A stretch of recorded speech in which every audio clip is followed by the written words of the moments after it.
Introduction. Indications of a growth in the volume of interest in Buddhism are noticeable in some sections of the Indian people. Along with it, there is naturally a growing demand for a clear and consistent statement of the life and teachings of the Buddha. Anyone who is not a Buddhist finds it extremely difficult to present the life and teachings of the Buddha in a manner which would make it a consistent whole. Depending on the Nikayas, not only the presentation of a consistent story of the life of the Buddha becomes a difficult thing, and the presentation of some parts of his teachings becomes much more so.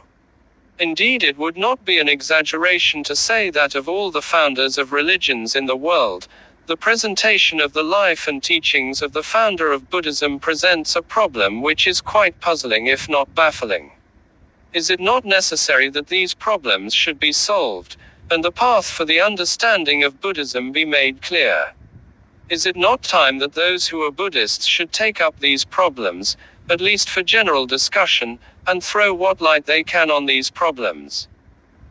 With a view to raise a discussion on these problems, I propose to set them out here. The first problem relates to the main event in the life of the Buddha, namely, parivraja. Why did the Buddha take parivraja? The traditional answer is that he took parivraja because he saw a dead person, a sick person, and an old person. This answer is absurd on the face of it. The Buddha took parivraja at the age of 29. If he took parivraja as a result of these three sights, how is it he did not see these three sights earlier? These are common events occurring by hundreds, and the Buddha could not have failed to come across them earlier. It is impossible to accept the traditional explanation that this was the first time he saw them. The explanation is not plausible and does not appeal to reason. But if this is not the answer to the question, what is the real answer?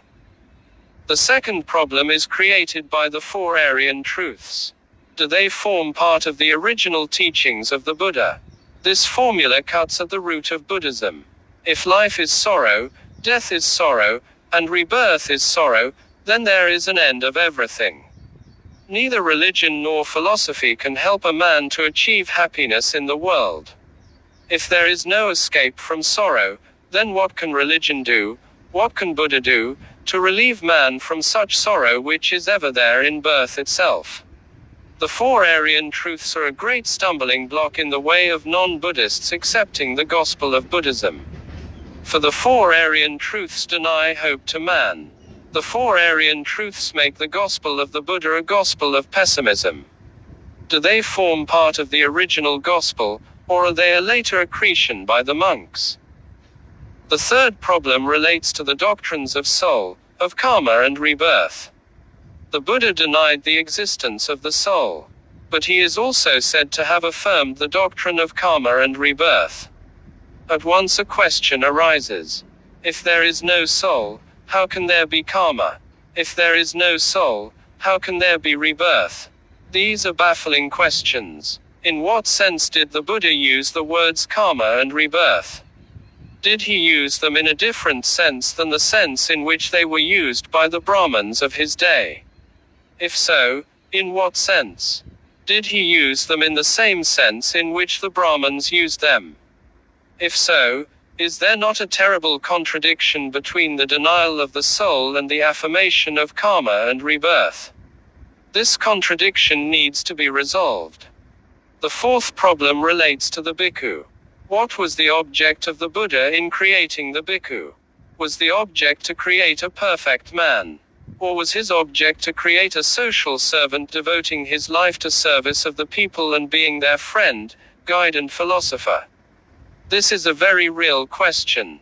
On it depends the future of Buddhism.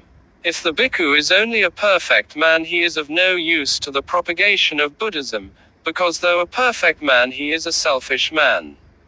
If, on the other hand, he is a social servant, he may prove to be the hope of Buddhism. This question must be decided not so much in the interest of doctrinal consistency but in the interest of the future of Buddhism. If I may say so, the pages of the Journal of the Mahabodhi Society make, to me at any rate, dull reading. This is not because the material presented is not interesting and instructive.